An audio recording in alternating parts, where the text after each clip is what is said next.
High everyone, welcome back to my channel বংবেলে সোল। তোমরা এতদিন ধরে যাদের প্রি ওয়েডিংয়ের অনুষ্ঠানগুলো দেখছিলে, আজকে তাদেরই দ্য ফাইনাল ওয়েডিং নাইটের কিছু মুহূর্ত শেয়ার করব। ওদের বিয়েটা ছিল গোধূলি লগ্নে। সন্ধ্যা 6:30টার মধ্যে সায়নকে বিয়ের পিঁড়িতে বসে যেতে হতো। তাই আমরা যখন পৌঁছালাম, গিয়ে দেখি বিয়ে শুরু হয়ে গেছে। তখন চলছিল কন্যাদান পর্ব। দেবলীনার কন্যাদান ওর বাবা করেছিলেন। আমরা পৌঁছানোর আগেই ওদের শুভদৃষ্টি আর মালা বদল হয়ে গেছিল। এর পরের রিচুয়ালটা ছিল গাঁটছড়া বাঁধা, যেটাতে প্রথমে পুরোহিত মশাই কিছু মন্ত্রপাঠ করে বর ও কনের গাঁটছড়া বেঁধে দেয়। তারপর ব্রাইডের বাড়ির একজন ম্যারিড মহিলাকে এই সেম রিচুয়ালটাই আরেকবার করতে হয়। ওদের গঠবন্ধন করেছিল দেবলীনার মাসি আর পুরোহিত মশাই দুজনে মিলে।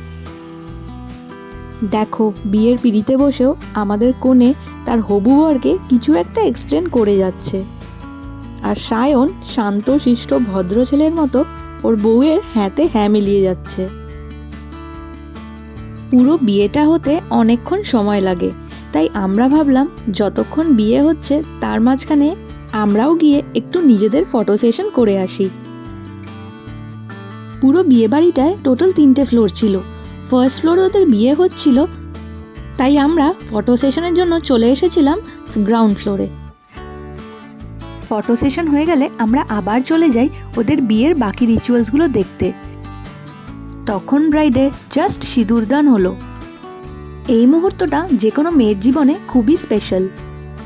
আর এই দিনটা দেবলীনার জন্য অনেক বেশি স্পেশাল, কারণ 15 বছরের রিলেশনশিপ ওদের আজ পূর্ণতা পেল। আমরা সবাই এটা উইশ করি যাতে ওদের ম্যারিড লাইফ খুব খুব ভালো কাটুক। তারপর ফাইনালি আমরা চলে গেলাম ডিনার করতে। ডিনারের অ্যারেঞ্জমেন্ট ছিল সেকেন্ড ফ্লোরে। প্রথমেই ছিল রায়তা, চিকেন স্যালাড আর পাস্তা, যেটা এখন তোমরা বেশিরভাগ বিয়েবাড়ি মেনুতেই দেখতে পাবে। তারপর ছিল ডাল পুরি, ছোলার ডাল, স্যালাড, চিকেন কবিরাজি। চিকেন কবিরাজিটা আমি যখন খাবার নিচ্ছিলাম তখন জাস্ট রিফিল হচ্ছিল।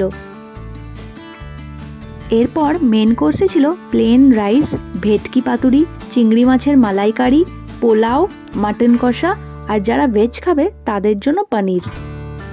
ডেজার্ট সেকশনে ছিল আমের চাটনি, পাঁপড়, রসগোল্লা, সন্দেশ, রসমালাই আর আইসক্রিম। অ্যাট লাস্ট আমরা সব বন্ধুরা মিলে একটা ছবি তুলে তারপর বাড়ি ফিরি।